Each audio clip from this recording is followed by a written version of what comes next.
आंतरराष्ट्रीय विमानतळ लोहगाव परिसरात बिबट्या लपून बसल्याची शक्यता वर्तवली जात आहे। स्थानिक नागरिकांनी दिलेल्या माहितीनुसार आणि काही संशयास्पद हालचाली निदर्शनास आल्यानंतर प्रशासनाने तत्काळ पावले उचलली आहेत। ठळक घडामोडी, संयुक्त पाहणी। बिबट्याच्या वावराची शक्यता लक्षात घेता वन विभाग, पुणे विमानतळ प्रशासन आणि CISF यांच्या अधिकाऱ्यांनी लोहगाव परिसरात संयुक्त पाहणी केली। कॅमेरा ट्रॅप तैनात। पाहणीनंतर वन विभागाने संशयित ठिकाणी कॅमेरा ट्रॅप बसवले आहेत।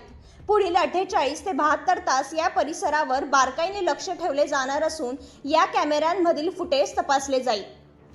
नागरिकांचा संशय। काही स्थानिक रहिवाशांनी निवासी क्षेत्राजवळ बिबट्यासारख्या प्राण्याच्या हालचाली पाहिल्याचे सांगितले आहे। या अनुषंगाने स्थानिकांनी शेअर केलेल्या काही CCTV फुटेजचीही तपासणी अधिकारी करत आहेत। सुरक्षतेचे उपाय आणि आव्हान। सुरक्षेच्या दृष्टीने विमानतळ कर्मचारी आणि सुरक्षा पथकांना अत्यंत सतर्क राहण्याच्या सूचना देण्यात आल्या आहेत।